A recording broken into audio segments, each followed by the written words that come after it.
back to the Jet Press Podcast. My name is Justin Freed, and I'm joined, as always, by my good friend, Mike Luciano. Mike, I know you are still reeling from yesterday's big Knicks-Nets trade, but aside from that, how are you feeling today, buddy? What's going on? Well, I mean, I'm not happy because, as we mentioned before the show, I basically have to watch my team go, 15-67 for 4 or 5 years in a row, and then maybe if ping pong lottery balls work out, maybe they could pick a 19-year-old kid. I'm glad they traded their one asset for guys who are in middle school right now because there's 31 picks. I did say, aside from the trade, how are you doing today? Well, I can't because it's on my mind. So fair. It's on my mind too, and I'm in a good mood. So yeah, I'm not in a good mood about the way the Jets are being discussed either, because I thought we were past the point of like LOL Jets, but apparently not, because there's still Aaron Rodgers minicamp discourse going on. Julian Edelman saying if the Jets are 1-3, they're going to be talking about that. Dude, oh yeah. The Edelman thing, we don't even need to get in, we weren't even. I'm sure if they go 1-3, it'll be, why didn't he go to 2 practices in June? The funniest part about Edelman's comment was him straight up saying that he played with Tom Brady for however many years. Like, Tom Brady would never do this. Tom Brady missed 11 days of training camp with the Tampa Bay Bucks 2 years ago, literally 2 years ago. He didn't do it with you, but he did it. So right, exactly. But we got some more stuff because we got to add some more names to the Jets disrespect list, including Pro Football Talk. Yep. So they're first in the crosshairs. So Florio. Before all that, though, you can always find us on Apple Podcasts, Spotify, Overcast, wherever you get your podcasts, and we're on YouTube at the Jet Press. That's where you can like the stream, which really helps. That's where you can subscribe. That really helps. All of that helps support the show. So if you want to show your support, that is the way to do it. Mm-hmm. I'm excited too, Mike. I'm excited for the main event we got in store today, which is we're drafting the all-time Jets offense. Yes, we are. It is June. There's not a lot to talk about. We did miss last week, so we're back now. I think we're probably doing the all-time Jets defense maybe next week too, so maybe stay tuned for that as well. Is it a problem that when you said it's June, my first thought was like, it is June? I almost thought it was July. It's almost July. It's almost July. Yeah. It's late June. No, not a lot going on. You're right. It is June. So on this June 26th, we will check out the fact that Pro Football Talk somehow believes that the Jets, a team that was ranked 25th at the end of last year's power ranking. So you guys remember last year, right? Was it fun? No, it was terrible. There were injuries and losses and winnable games. The offense was as bad as it could have possibly been. The Jets were the 25th best team in the NFL, and that might have been generous because offensively they were certainly 32nd. Somehow, Pro Football Talk has the Jets coming in at 25th again in their power rankings. Now, before this, we've seen a lot of offseason power rankings. It's a common filler article that a lot of guys write in June and July. It's a thing you do. The lowest I've seen the Jets ranked was like 12 or 13. And that was the absolute lowest. They have them at 25th. Raiders, Titans, Giants, Commanders, Cardinals, Patriots, Panthers are the only teams who are worse, which means teams above them include the Vikings, who may start either Sam Darnold, or J.J. McCarthy. One of those two. They're basically the same player, both good and bad. One of them, they're apparently better than the Jets. The Broncos. The Broncos were most wild. Who are going to start Bo Nix or possibly Zach Wilson. They're above the Jets. The Bears, another team starting a rookie quarterback with a coach that hasn't won anything. The Seahawks. They're above the Jets. The Seahawks are above the Jets. The Colts, who are starting another injured. I love Anthony Richardson, but I mean, he's been banged up. They are above the Jets.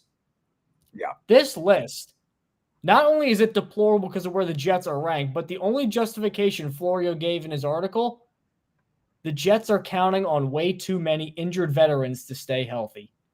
Which, valid concern. Sure. What about the rest of the team? Yeah. What about Sauce Gardner? What about Breece Hall? What about Garrett Wilson? What about Quinnen Williams? What about Quincy Williams? What about this defense that you could make a case at its peak was as good as any in the league last year? I know Baltimore and Cleveland lapped them statistically, but in terms of what they had to put up with and what they were asked to do, you can make a case they were number one. 25th?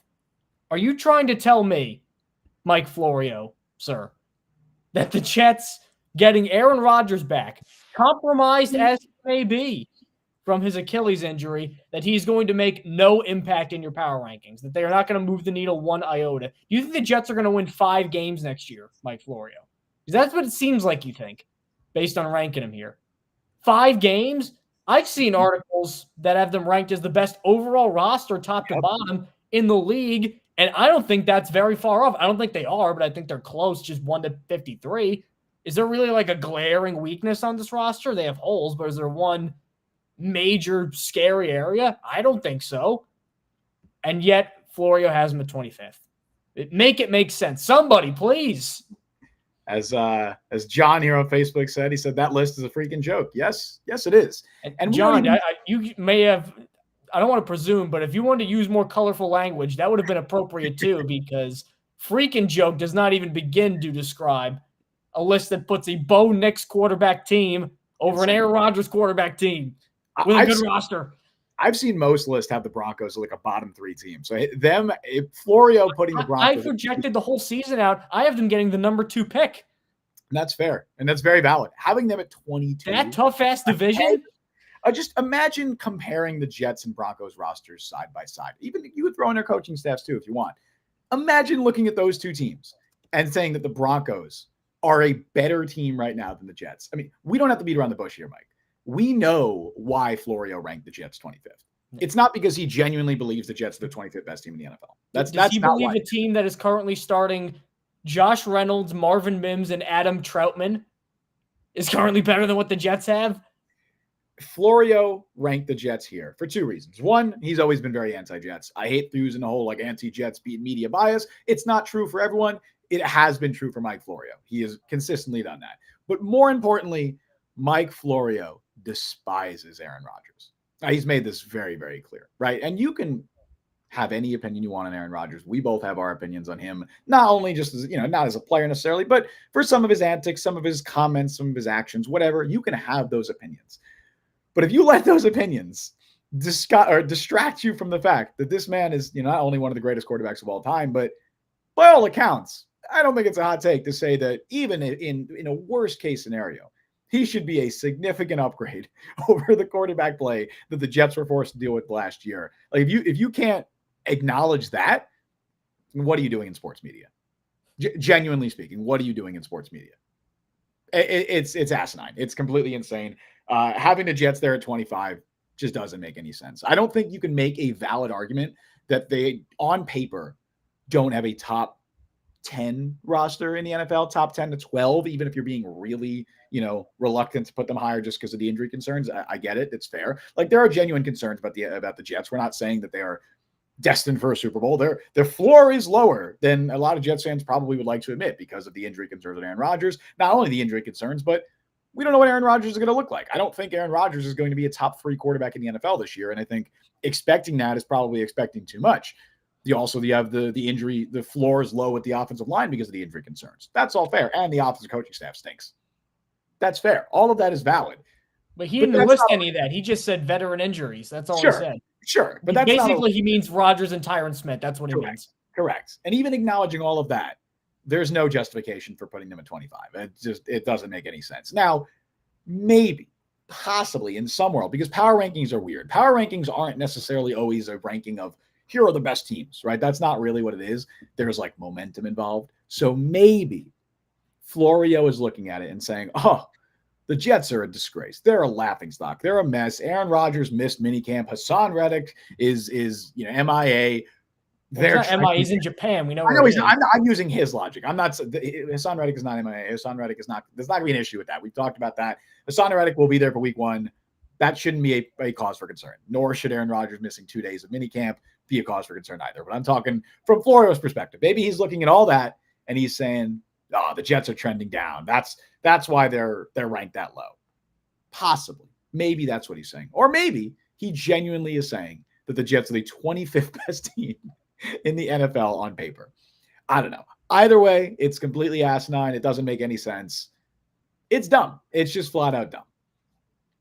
And the worst part, though, is, you hate to make assumptions with things like this because these are loaded, but it just feels so personal Oh, it is. with him and Rodgers. I don't think that's an assumption. I think that's a factual statement.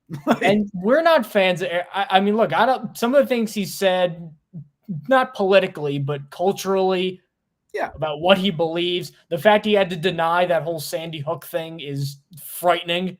If you remember that from a while back. Like, we're not fans of Aaron Rodgers. I don't think, like, personally, I wouldn't want to hang out with the guy, but the teammates seem to groove him, and he's really good. I don't think he'll be top 3 anymore, but I think he'll still be an above average quarterback because he still has the arm and because he's Aaron Rodgers, and he's got Aaron Rodgers' brain still. And even if he's that'll not, help in football. even if he's the 20th best quarterback in the NFL, that is a massive upgrade over what the Jets had last year. Like, it cannot be stated how big of an upgrade that is. So let's assume the defense is kind of where it was last year. Yeah. The Jets were 7-10 and 25th overall with that dreck of a quarterback room. Yep. Is he thinking Aaron Rodgers is going to perform at the same level as that quarterback room? That would be the insinuation. Does he hate Tyrod Taylor that much, where he's assuming Rodgers is going to get hurt and Tyrod Taylor will be that bad? That and Tyron Smith too. Well, Tyron Smith can get hurt. Drafted Luciano 11th overall. You think he's that bad? Right. And I don't even want to use the whole, like, because every single team does this. Every team's fan base goes into the season and they're like, oh, we're so much better than we were last year. Every team's fan base convinces the Jets are, though. Every team's fan base convinces themselves that they're going to be better this year than they were the previous year. That is a common thing across the entire NFL. But it cannot be stated the difference between the quarterback room the Jets had last year and literally any quarterback play that they might get this year. I mean, it is not even night and day. Like, it is just such a vast difference that predicting the team to finish roughly the same as they did last year, if not worse, going from Zach Wilson, Trevor Siemian, Tim Boyle to even Tyrod Taylor. I mean, Tyrod Taylor is a significant upgrade over what they had last year. They probably win 2 extra games minimum with Tyrod. Right. But we're approaching this wrong, Mike. We're trying to find logic in an illogical place. Florio is not using logic here. Pro Football Talk is not using logic to make this ranking. You said you don't want to make assumptions. I will. He's using his own personal bias and vendetta against a person who it's totally fair, completely valid to have certain beliefs about that person, not even beliefs, certain opinions about that person based on things that they've said. That is very valid. Very, very valid. And Mike, like you alluded to, we might share some of those same beliefs, but we're not going to sit here and say that person just is bad at football because of that. That's ridiculous. I think it's fair, before we go on to our next topic, I think it's fair to say that Buffalo and Miami are pretty even, like, comparisons for the Jets skill-wise. Sure. Florio has the Dolphins at 11. Yeah. Saying that this is you want to hear a masterclass in saying nothing in just word salad. Whether they can win in the postseason will depend on whether they can win late in the regular season consistently. That was the analysis? That was his analysis of the Dolphins. Oh my God. That was it. That's just jumbled word that means nothing. Did he like hit his head before he wrote this? What does that even mean? I don't think they could win in the postseason with the game in the regular season. Florio, are you okay, man? That's what it feels like. Buffalo is 7, by the way. Will a revamped receiving core be ready to go? I don't know. You're supposed to tell us. Revamped is not the word I would use for worse. You mean significantly worse? Revamped implies that they retooled and brought in new people to like new good players to bring in to replace the old guys. Their wide receiver 1 is Curtis Samuel. Packers are 6, by the way, which is sure. Jordan Love was good for half a year. People forget the first half of the year he was bad. Jordan Love, but I normally hate doing shit like this where it's like, tearing down another person in the media because, like, look, it's a hard job. You're gonna have a lot of people that disagree with you. This was made to be torn down. It was. I'm pretty sure in the tweet he said all complaints are welcome and expected. So he knew this was coming. But it's just I hate when guys do that, when they do something stupid and they're like, haha, rent free. Right. They put out like an objectively terrible mock draft that doesn't make any sense. And they're like, just throwing this out there, see what you guys think. Wow, a lot of the trolls are out today. You know what you're doing. Yeah, exactly. The part that bothers me is that this is so clearly not a football opinion. Like, that's what bothers me. Because if Mike Florio was genuinely here and he tried to sit down and make a valid argument for why he believes the Jets are the 25th best team, which would be very difficult to do. But if he did that, fine. I would listen. I would hear him out. But we know that that's not what this is. Like, Yeah. we don't have to bullshit. We know exactly why he ranked the Jets 25th. And using his own logic, injured veterans, there's two people he's talking about. Yeah. Both of whom have quality backups, one of which was a number 11 overall pick. Yep. And one of whom didn't get hurt for 7 years prior. Like, it's it's insane. But it hurts your brain the more you look at it. So let's do some more brain rot. Look at more poor Jets rankings and more Sauce Gardner discourse, because Sauce Gardner apparently is the only guy who could be I don't know about the unquestioned best player at his position. I mean, we think he is. You could question it, but I think he'd be unquestioned. You could at least. I think there's arguments for other people, but you can't put him outside the top like 3. Yeah, I would agree. You definitely can't put him outside top 3.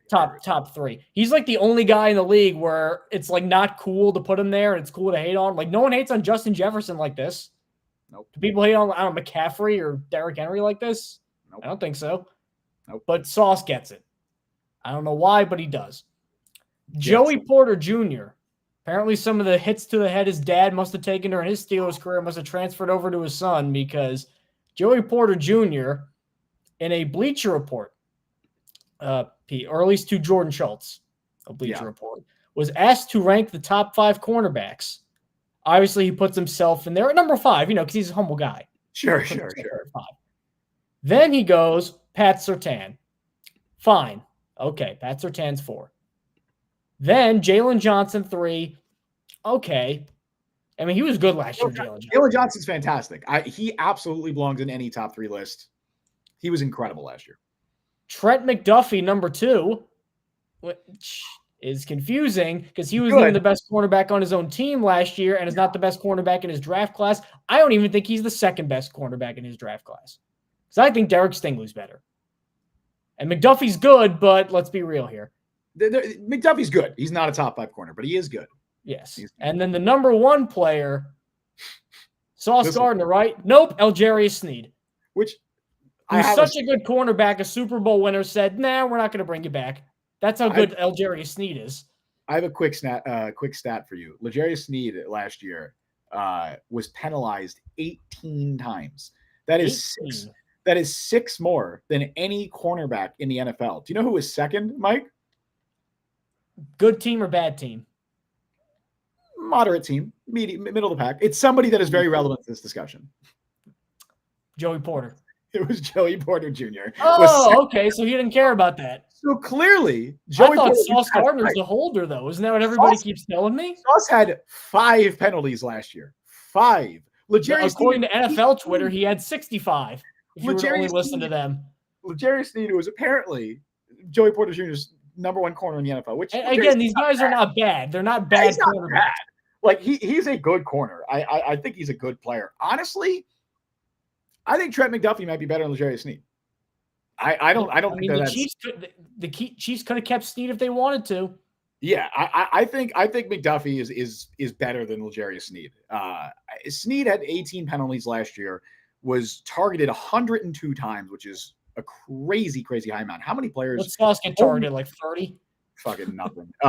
There were only 7 players in the NFL who were targeted, 7 corners that were targeted more than Algerius Sneed last year.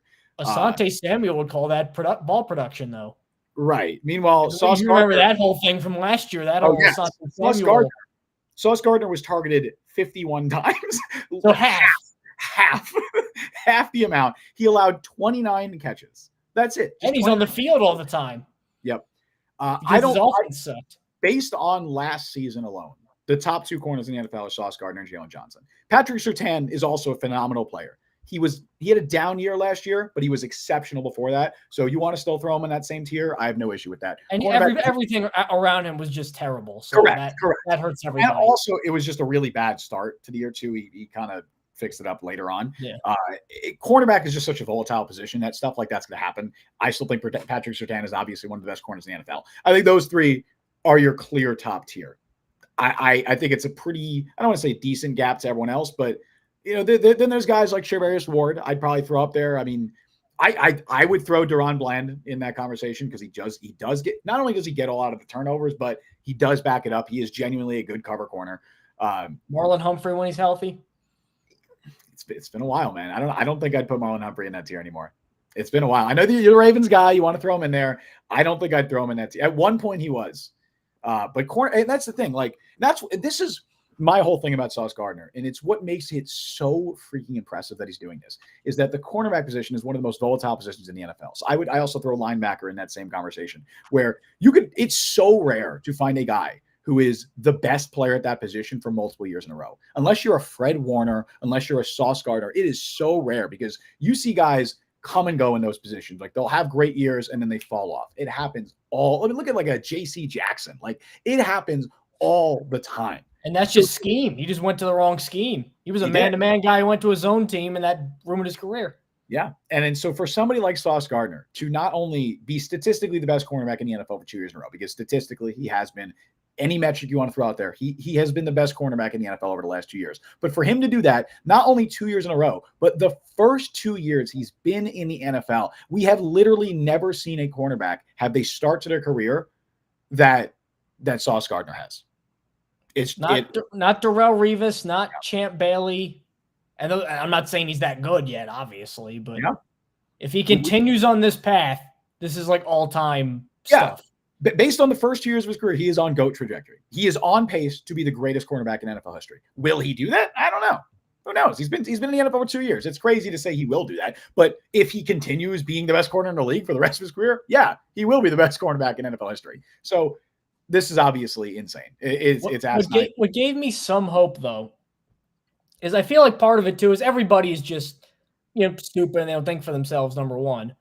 So because of that, like, they see something about Sauce being, or like that one play where Stephon Diggs cooked him and got open, and they're like, oh, yeah, this is happening every single play. Which was not even Sauce Gardner's fault. That whole play, Bills fans will always. No, are you talking about the long touchdown Shakir caught, or the other one? Oh, the long touch. Oh, Shakir. I'm sorry. You were Diggs. No, remember when I think it was like the first. It was his rookie year. Yes, that one. His rookie, and then the other one is Dolphins fans will throw the one catch that Jalen Waddle had on him for like 30 yards, which was great coverage, by the way. Waddle, just a crazy catch. Like, Waddle's a phenomenal receiver, and it was a really nice throwaway to it. But yeah, that's the thing. Sauce Gardner is the only corner in the NFL that is not allowed to give up a catch. And in the rare occasion, he does it in some games. He literally does it on a rarer occasion than any other corner in the NFL. When he does, he gets flamed. I'm telling you, Mike, when Sauce eventually has a down year, which will happen, he's not going to be the best corner in the NFL every year of his career. It is going to happen because it happens to everybody. It happened to Pat Surtain last year. When that happens, that's it. That is the end. You were going to the takes on Twitter, on social media, on TV, it's going to be unreal. Like, which is funny because Pat Surtain had a down year and everybody's making excuses, like we just did. His defense was bad. Yep. It's funny. What gave me some hope is as I was saying earlier, people are stupid and they all subscribe to this Sauce nonsense. Groupthink. Looking at the replies to at least some of the original tweets, I think finally this is kind of gone over the edge now, where people are like, "All right, now this is stupid," and they're like, "You can't not put Sauce in there." And all he had to do was be the best quarterback in the NFL the first 2 years of his career. And now finally he's going to get some recognition. But I'm telling you, Mike, the second that he has a down year or even a down game, it's going to come right back. And people are going to go right back to that narrative. You know what my least favorite Sauce take is? Well, he's just a creation of the New York media. I've heard that. I'm like, are you kidding me? They hate the Jets. Nobody likes the Jets. Mike Florio just ranked the Jets 25th. It's just 20. Yeah, New York media creation. Do you think Sal Licata and Brandon Tierney are that powerful? Right. The Jets have been the laughing stock. They're influencing debates about who's good in the NFL across time zones. Are you really hanging on what Evan Roberts is saying? The Jets have been the laughing stock of the NFL for the better part of the last few decades. At the very least, they've been a laughing stock of the NFL for the last 13, 14 years. During this playoff drought, there's no positive bias towards the Jets. Any media coverage the Jets get, they have to now overcome the bias against them because of their own doing. They're seen in a certain light, and it's their own fault. They've been a poorly run organization for a long time. That nobody's saying that's even a bad thing. Like, it makes sense that they're treated this way. But the problem though is with that is it's a weird thing with the Jets because there have been teams that have like similar playoff droughts. Like, remember the Bucks didn't make the playoffs for a while before they got Brady. But in terms of like how notorious they've been, for being bad, the only one I can remember being similar to that is the Browns. Like after they came back, the Lions too, and a lot. But again, Yeah, I guess the line, but they at least had some Stafford years where they made the playoffs. Like they were at least they had a period where they were okay. The Browns They still haven't even made a Super Bowl. Like, well, I mean, in terms of like a playoff drought, because the Lions at least Sure. had the Stafford time. Sure. And the Jets have it. So looking at that, though, like before the Browns ruined all their goodwill, getting the scummy Deshaun Watson with that whole thing, before that, they had this like lovable loser, like, oh, look at the Browns. What if they start winning this year? Like, it was almost like a positive thing. With the Jets, it's like everyone wants to keep them down. That's what I don't get. They've been the most harmless, goofy, non-impactful team in the league for over 10 years. And yet there's this like, oh, off-season champions. Let's hope they lose. It's like, what? You want to know why know does everybody have an axe to grind with them? I don't like Woody Johnson either. Is that it? But I don't know. No, it's two reasons. One, I'll say the lesser reason first. One, with this current team, it's Aaron Rodgers. People don't like Aaron Rodgers, right? And again, that's fair. That's fair. I'm not saying the Packers, right? Generally, right? Like, yeah, but I think Aaron Rodgers over the last few years has definitely made more enemies than he did over the majority of his career. You know, for some stuff that he said, some stuff that's come out. This predates Rodgers a little bit too. It does. It does. That's what I'm saying in regards to the current team. That's why part of it is that people don't look at the Jets as like the underdogs finally trying to succeed because of who there is a quarterback. But the other bigger reason is the New York bias. It's because they play in New York. A team from New York can never be seen as an underdog. It just doesn't happen. It does. They don't do this for the Giants. Well, the Giants aren't underdogs. The Giants are a successful organization. The last like 10 years they've been as bad as the Jets. No, but nobody cares because they won Super Bowls recently enough. You know, no one's gonna care about that. Look at the Giants; they're struggling now. There's none of that. Yeah, I mean, they make fun of Daniel Jones' contract, but that's just like everybody does. The Giants are seen as superior to the Jets, so the Jets are the little brothers. The Jets are the punching bag everyone can talk to.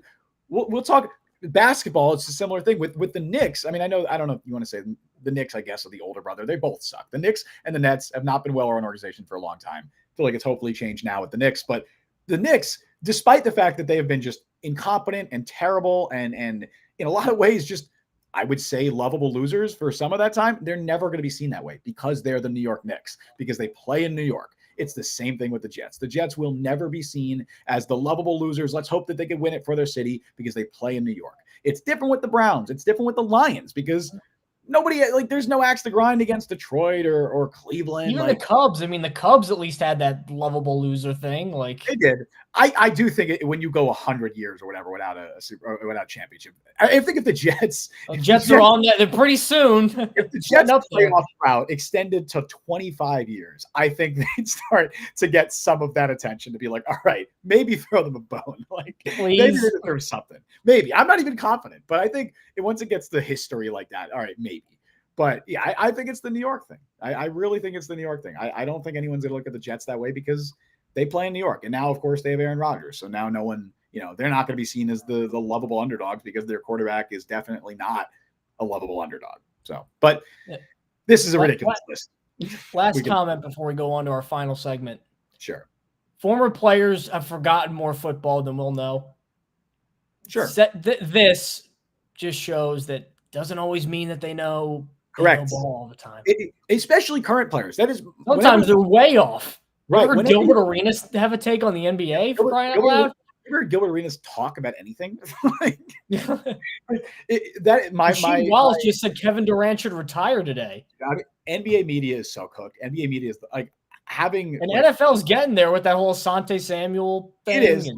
LaShawn McCoy giving any kind of take. It's terrible. But yeah, like this is why I always say that like don't ask current players for their opinions on current NFL teams because they don't like Joey Porter Jr. is not sitting down and watching every Jets game. He's not doing that. He's watching the film that he has to watch. And then he may be watching corners that he might idolize. So maybe he watches a lot of L'Jarius Sneed film and maybe he's like, oh, this guy's really good. You think L'Jarius Sneed is watching every rep that Sauce Gardner has? Absolutely not. Or Joey Porter. You think Joey Porter's watching that? Absolutely not. Of course not.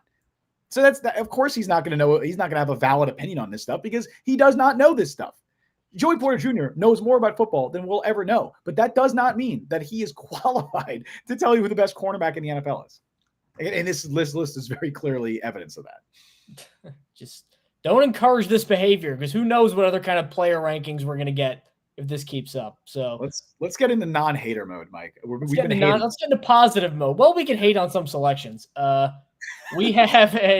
gonna do an all-time snake Jets draft. We're gonna do 2 different episodes. We're gonna do offense today, and then defense down the road as the offseason soldiers on into July. But doing the same format that we've done with past Jets draft, we are going to do a full snake. So whoever gets number 1 will get number 4, followed by 2 and 3, and so on. So we are going to go pick a quarterback, a running back, 2 wide receivers, a tight end, and 3 offensive linemen. I think that's fair.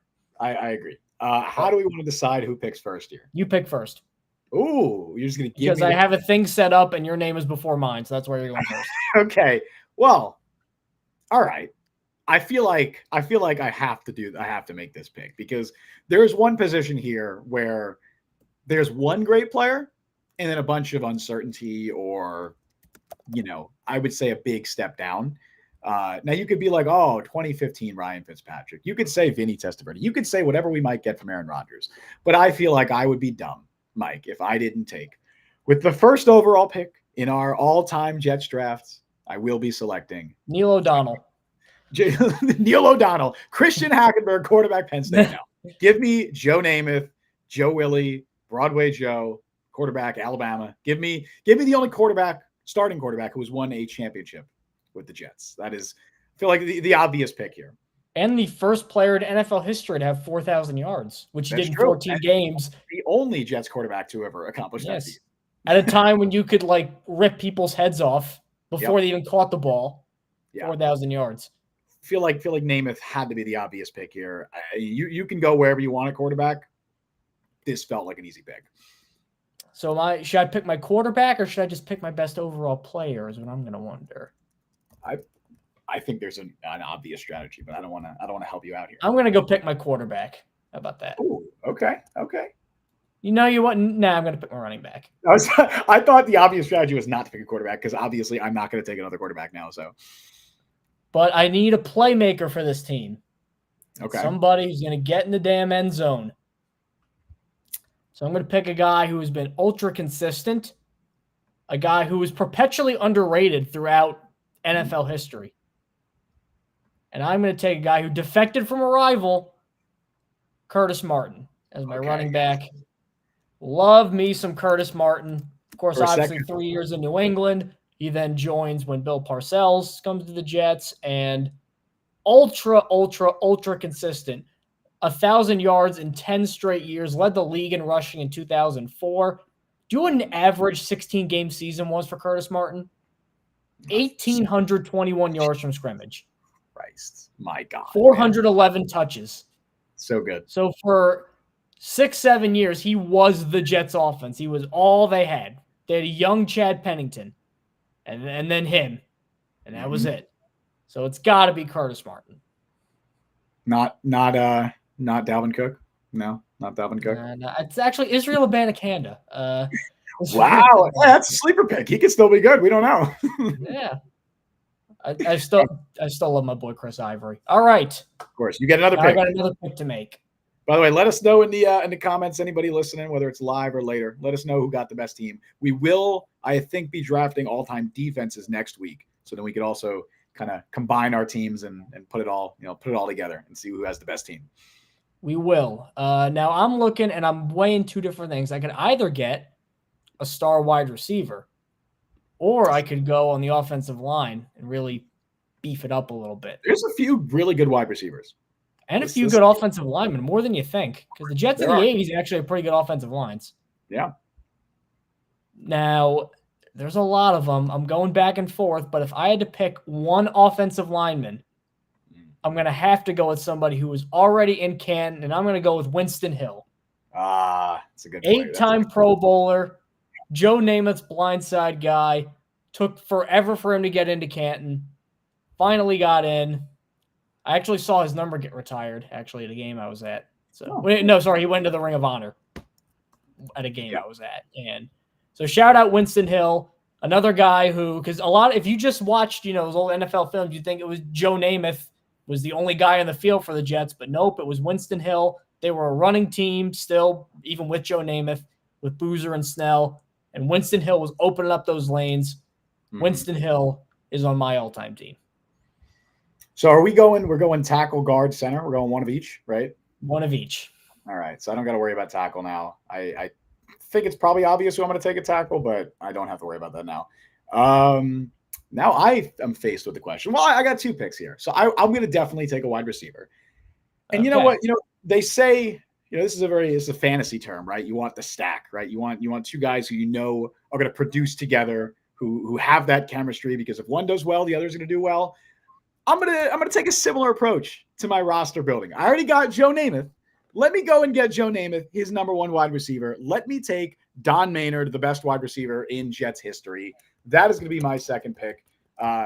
We're going different routes here. You're going, well, I guess Winston Hill was more of an older pick. Curtis Martin was a newer guy, but I'm just gonna, maybe I just rebuild the 68 championship team. Maybe that's what I do. Maybe I rebuild the 68-69 Jets and they won a Super Bowl. So maybe I could do that. But give me Joe Namath, give me Don Maynard. I mean, if you're doing it right now, Don Maynard is passed away, so I don't know how effective he'd be as a wide receiver. I think of this as we're taking them in their prime, right? That's why, like, the quarterback, you could be like, I want 2015 Ryan Fitzpatrick, and I think that's fair. Just don't worry about 2016 Ryan Fitzpatrick. All right. I think I should go. What if I just load up a wide receiver? What if I just take? Now, I don't think there's a clear cut. Free country. I'm not a cop. You can do it. You're not okay. I don't think there's a clear cut, like, absolutely home run. I got to take this wide receiver next. Like, I think there's a guy I have above the others, but you know what? What if because I feel, okay, there's one position group here that I think we both agree is the weakest here, and it's tight end. The Jets have nothing at tight. I don't even know. Like, I have a couple of guys here, but it's so bad. Like, it's such a bad history. Like, Dustin Keller might be like the 3rd best tight end in Jets history, and that's crazy. I'm not going to take Dustin Keller, so I'm considering taking a tight end right here, but I can't do it. I will instead take. You know what? All right, I'm gonna go a different route. I think there's another position group here that is also sneaky, very shallow, and that's offensive guard. And so I'm gonna take Randy Rasmussen at guard, because I don't even know who the second best guard in Jets history would be, because Randy, I feel like Randy Rasmussen is the clear-cut, like, obvious best guard. He played, like, 14, 15 years. Once again, I'm just rebuilding that 68-69 Jets team. Started at left guard for, like, 200 games. I don't think he ever made any all-pro teams or anything like that, but just a model of consistency for a long period of time. That's a weird pick. I know. 12th round pick. We don't even have 12 rounds anymore. That pick for me is based on scarcity alone, because I don't know who the next best guard in Jets history is going to be. I'm really interested to see who you eventually pick there, but I'm taking him before you can take him. There's definitely a lot better players still on the board, but that's going to be my pick. By the way, Brian in chat saying that Tyler Conklin is already 8th in receiving yards amongst tight ends in Jets history. He might end up top 4 by the end of the year. Like, that's how bad it is. Little peek behind the curtain. When I was doing some stuff just writing wise, and I was doing like a best players in Ravens history, just at the writing part of it. And that team has not been around for a while. So when you're trying to do a list of like 15 wide receivers, and Rashad Bateman is like one of the 15, it's Derek Mason has 2,000 more receiving yards than the second place guy, who was Torrey Smith. So not exactly. Torrey Smith played for 4 years. He's the number 2 receiver they ever had. So I think he had like 1,000-yard season too. Like, oh my God. Exactly. Yeah. But Mark Andrews is going to break the touchdown record soon for them. But sure. So far, I've only drafted players from that Super Bowl team, which is Namath, Maynard. I guess so. So I'm going to go. I need a quarterback eventually, because I'm not going to run the veer like Lou Holtz the one year that he was the Jets coach. And he was running the triple option. You could. So, you can take Brad Smith. You can take Brad Smith. He'll be your quarterback. So let's see. I need some receivers too. Yep, there's some really good ones still out there. I'm gonna go. You know what? I'm gonna go get my quarterback situation just figured out now. Okay. And I'm gonna go with a guy who gets a lot of unfair crap from around the league. I'm gonna go with Kenny O'Brien. Oh, I didn't see that coming. Wow. I'm gonna go with Kenny O'Brien because like everybody remembers him. Well, they didn't take Dan Marino over him. And yes, true. Dan Marino, hot take, is better than Ken O'Brien. But you go look at his numbers. They're not bad. 3 years out of 4, the lowest interception percentage in the league, 50 touchdowns in 2 years in the 80s. I think that's impressive. 2-time Pro Bowl, probably should have been 3. He was 5th in Offensive Player of the Year voting. Although it is funny, I was looking up his splits the other day.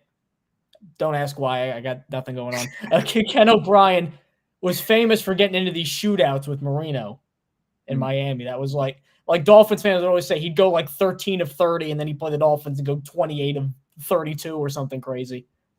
If you go look at his career touchdown numbers, about the same touchdown interception ratio when he played against the Bills, like 12 and 12. It was like 17 and 11 against the Colts when they were in the division, and New England, something similar. 25 to 12 against Miami. So if he played the Dolphins every week, guy might have been a Hall of Famer. But Ken O'Brien gets a lot of unfair crap, so I'm going to put him there. Okay. So now I got my quarterback, I got my left tackle, and I got my running back. I think that's the good bones of an offense right there. I gotta say, I'm surprised by the pick. I don't think I would have. I think I'd have 2 quarterbacks ahead of him on my list. Really? But that's including Aaron Rodgers, who we have not seen play we have not seen him complete a pass for the Jets. But I would still. I'm going based on solely their contributions to the Jets. Okay. Ken O'Brien is a career Jet. All right. In that case, then I would still probably have Vinny Testaverde over Ken O'Brien. Yeah, he didn't play, and then his Achilles popped. I'm thinking at their peak. I'm not thinking longevity as much, even though I did take Randy Rasmussen. I know he's an Italian guy from Long Island, but I'm not giving Vinny that bump. I would take Vinny this peak. I would take 2015 Ryan Fitzpatrick over Ken O'Brien. That's a depressing stat. So, Ryan, 2015 Ryan, you weren't. I mean, you were there, but you weren't there for 2015 Ryan Fitzpatrick, man. You weren't there. That was a different. That was my freshman year of college, man. That was bumping that year. But and then 2017 Josh McCown. Real ones remember. So moving on, I'm looking at. I could get another lineman. You could. I also need some receivers because I need 2 of them. Yep. So I'm going to go with a guy who, based on his contribution to the Jets, like he's another underrated player who doesn't get the love I think he deserves, but pretty good in his prime. It was maybe Ken O'Brien's favorite target, Wesley Walker. Yep, that would be my here. Yeah, because Wesley Walker, 8,000 career receiving yards, 71 touchdowns. Pro Bowl twice, All-Pro. Twice he led the league in yards per catch. 19 yards per catch for his career, which was 13 years. That's impressive. A guy who, I know Ken O'Brien was okay, but if you put him on like Miami when they had Marino, who knows what numbers he could have put up. I think he was better than Mark Clayton and Mark Duper. Imagine what he could have done there. So justice for my guy, Wesley Walker. That was going to be my pick. That's a good pick. That's who if I was considering doubling up a wide receiver, where I was considering doubling up wide receiver, I was going to take Wesley Walker. That was if I had Maynard and Walker, that would have been sick. But I went Randy Rasmussen instead. Maybe I shouldn't have done that. But I'm going to go another wide receiver now. I do want to get my second wide receiver in there, and I have there's a few like really good options here. Honestly, Garrett Wilson is one of those options. I'm not going to take him. But I would not blame anybody for taking Garrett Wilson here. I think in terms of talent alone, he's one of the best receivers the Jets have ever had, and I think he's just scratching the surface of his potential. But I'm not gonna take him here. So my options are now down to Wayne Corbett's another guy, but I'm not taking Wayne Corbett. I just think there are better players, even if he's one of the greatest Jets of all time. There are better wide receivers on this list. So I'm now stuck between 2 players.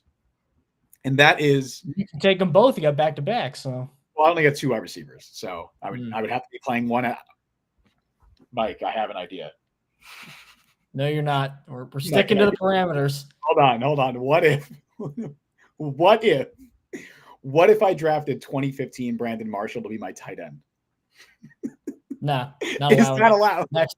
No, that's so creative. Come on. Look what that got you. Jerome Barkham was kind of a wide receiver anyway. Let me put Brandon Marshall there. Let me put Brandon Marshall at tight end. So no, we're not allowing that. We're not allowing that's hogwash. Damn. All right, because that would have been the steal if I just put boom Brandon Marshall and I put him at tight end. All right. So I'm between 2015 Brandon Marshall or pre-injuries Al Toon. That's where I'm at here. I think those are my two best options here.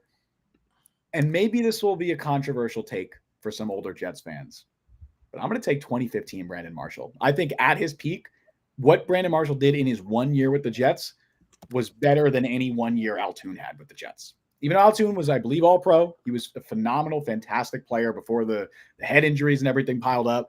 I think 2015 Brandon Marshall was another level. Imagine Joe Namath throwing to Don Maynard, he did throw to him, and 2015 Brandon Marshall. That's crazy, man. And then Brandon Marshall became the archetype of the things we don't like about former players making picks on TV. Yeah, but we don't got to. He had some horrendous takes when he was on TV. But we are specifically talking, and I want you to, at least on my draft board, I'm writing 2015 Brandon Marshall. I'm not putting any other. I'm putting specifically 2015 Brandon Marshall. No other year, nothing else. Not his time with the Bears, not with the Dolphins. I'll allow it, but watch yourself, McCoy. We're going one-time thing. Not 2016 Brandon Marshall. We're going 2015 Brandon Marshall. This is a one-time thing. If you said 2015 Fitz, I would have been okay with that. I think that's totally valid. All right. So now that I got my receivers taken care of, I got two receivers. I don't have a running back yet, but you're not taking another one, and I think it's a pretty easy pick there. Center. So there's two positions neither of us have taken yet, and that's center and tight end. Center feels almost like a toss-up to me. I think there's two obviously great options here. Man, tight end. Do I just take a tight end and just say? Do I just do it? Well, this is internal dialogue. I'm not asking permission. Do I just take a tight end? Because it's so bad, man. Like it's not good. But maybe I go for longevity. Yeah. All right. Give me the only Jets tight end, I believe. I'm not going to verify this, but it's got to be true. The only Jets tight end ever make 2 Pro Bowls with the team. Give me Mickey Schuler, I guess. That is not who I thought you were going to go with. Oh, really? I mean, Jerome Barkham's there. I guess that wasn't it either, but okay. Oh, okay. Well, I'm interested to see who you take then. All right. But Mickey Schuler made a couple of Pro Bowls with the Jets. He was from Ken O'Brien, another guy, a staple of those 80s teams. He was actually second team All-Pro in 1988. That's crazy. The bar for tight ends was pretty low. But yeah, give me Mickey Schuler. I think also kind of a smaller guy. Maybe he could thrive in today's NFL too. I don't know if that's necessarily the grounds we're playing on, but yeah, give me Mickey Schuler. I'll let you make the decision at center because I'm fine with either of them. So I'm gonna go with. I'm happy that you didn't pick a center because now it's come time for me to pick a center. Yeah. And there's 2 guys. Yep. And I'm going to concede one to Justin because I can only pick one. But I think it's obvious because this is a guy who was one of the best at his position in NFL history. Yeah. It's Kevin Mawai. I would have taken Mawai if I had the choice. I would have. It's Kevin Mawai because although he had some pretty long stints with Tennessee where he was really good at the end, even before with Seattle, I mean, his time with the Jets, that's what made him a Hall of Famer. That's what made him a Hall of Famer. Would you believe, Justin? He was an All-Pro 6 times in 7 years, and he ended his career with 7 All-Pro teams and 8 Pro Bowl nods. Yeah. And just I mean, I love hearing old guys talk about, you should have seen this player when he was around. Anybody who went against Kevin Mawai is like, man, that was the toughest game of the year every single year. He would just beat up on you. So Kevin Mawai is my center. So now I need a guard. I need a tight end. I'm really curious. I'm really curious about your guard and tight end. Who you take both? Because that's all I need. I got my quarterback. I got my 2 receivers. I got my running back. Yeah. And I got my left tackle. I got my tackle and I got my center. So I need a guard and I need a tight end. And I'm going to go and pick a guard first. Get that out of the way. Okay. And I'm going to go with another guy who played primarily in the 80s because there were 2 guards that I was thinking about from those 80s teams. And unfortunately, one of them just passed away. Jim Sweeney in 2022. Yeah. Jim Sweeney, I was thinking Jim Sweeney, but also he was more of a center. They moved him around a lot. Yeah, he played so guard. I'm going to go with a guard. Dan Alexander. Okay. Who was the right guard on all those teams. Yep, longevity there forever. 183 starts with the Jets. Pretty much every game for 12 years. Super consistent, super reliable. There's a running back who's still on the board I think you might like, who we helped block for. Yes. So Dan Alexander is my guard. That's fair. Yeah. We both kind of went longevity with the guard picks there. You also need another wide receiver, by the way. You only taken one. Oh, yes, I have. So yeah. Yep. So you also, because I was like, I have 3 picks left. How do you only have 2? But yeah. So you're up. So yeah, you got Dan Alexander. All right. So just to recap really quick what we got. I got Joe Namath, Don Maynard, Randy Rasmussen, 2015 Brandon Marshall, and Mickey Schuler. Now we're up to positions that both of us don't need. So there's no competition here at this point. So I'm just going to go in order. Give me my running back. Give me the guy that you were just alluding to. Give me Freeman and McNeil. I think it's pretty consensus who the top 2 running backs in Jets history are. You got Curtis Martin. Give me Freeman McNeil. Yeah, you can consider like a Matt Snell if I really wanted to keep trying to build that championship team, that Super Bowl team. But no, I think it's fairly obvious. Give me Freeman McNeil. And then so now I have a center and a tackle left. So we're just going to, you know exactly where I'm going with both of these picks. I can't take them in order, I guess, technically, or I can't take them back to back. So I'll go, give me my tackle first. Give me DeBrickashaw Ferguson. Feel like that's the obvious. A mini surprise. Marvin Powell is still there. I give me Ferguson over Marvin Powell. Also, because Powell was the right tackle, right? So give me the position value, left tackle over right tackle. Give me DeBrickashaw Ferguson, and you know that my center pick will be the guy that he played alongside, but I can't take him yet because you are up.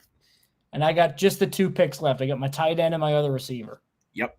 So because of that, I'm looking at the receivers, and it's a guy, I think it's pretty obvious, a little stylistic contrast from my last guy. He's a fan favorite. Oh, you're doing it.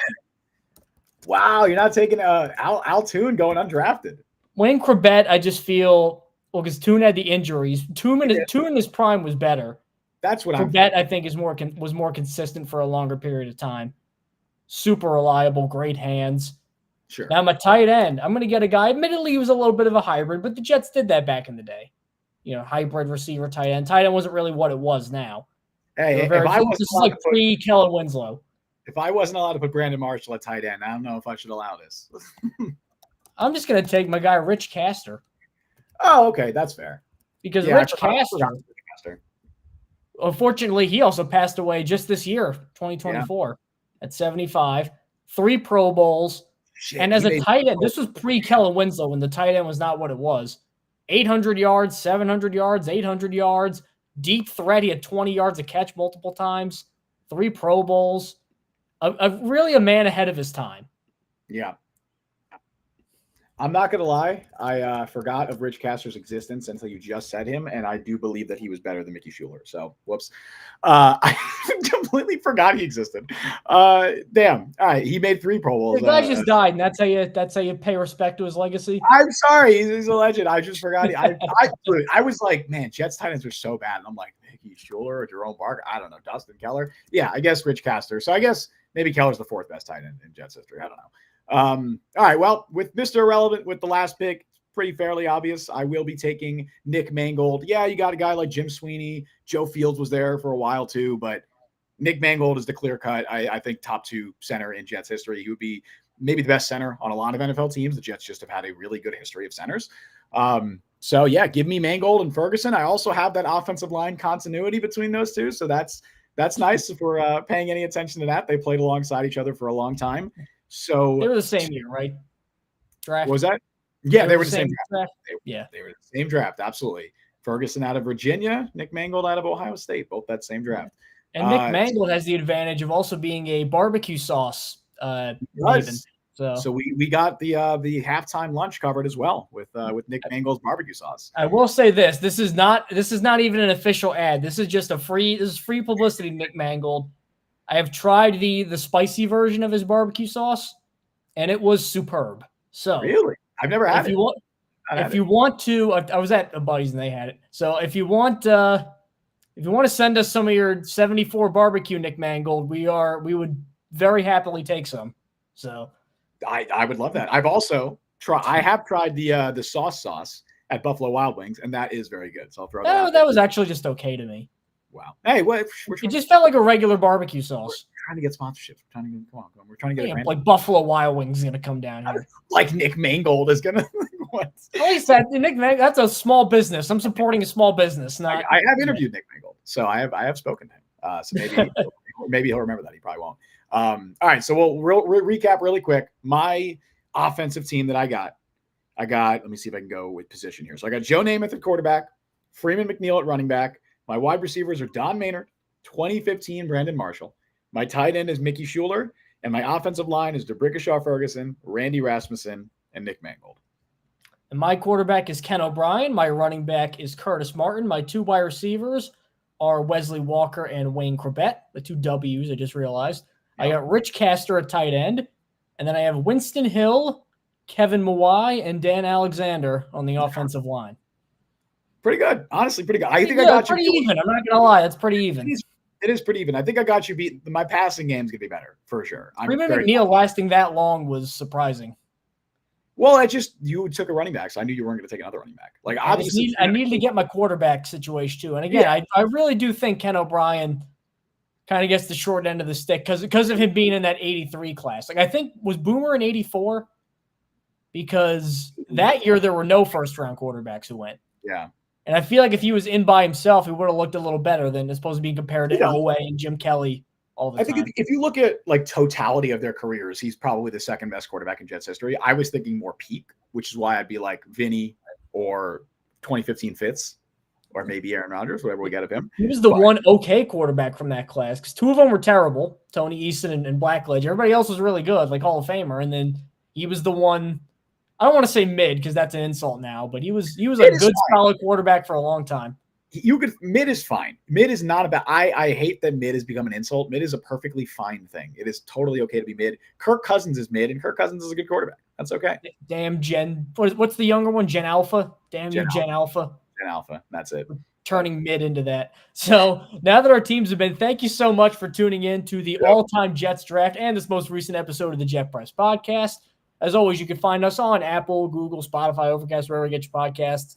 We're there. And we're on YouTube. We're at the Jet Press. That's where you can subscribe. That's where you could like the stream. Both of those things really do boost us in that old Google algorithm, that old masterful YouTube algorithm that can really help the show if you really want to boost us up there. So wink, wink, nudge, nudge. That's the way to do it. So, Justin, any final thoughts on my superior team? Hold on. All right, we'll let the comments decide that. We will be back next week, likely doing an all-time Jets defense draft. I'm excited for that. I feel like there's even is more good players there, so I'm very interested to see how that ends up going. But until then and until next time, thank you all for joining us on the show today. You can follow Mike on Twitter at @Mike Luciano. Follow me on Twitter at Justin C. Freed. Follow the Jet Press at the Jet Press. Download the Jet Press podcast wherever you get your podcast. Check us out on YouTube, TikTok. Subscribe, hit that notification bell. You guys know what to do. We stream live every Wednesday at 3 p.m. Eastern time. I guess most Wednesdays. We will be back here next Wednesday at 3 p.m. Eastern time. Thank you all for joining us on the show today. You can follow, or thank you for listening to the Jet Press podcast. My name has been Justin Freed. That has been Mike Luciano. Wow. We'll see you guys next time. And with that 10 out of 10 dismount, we will see you guys next week.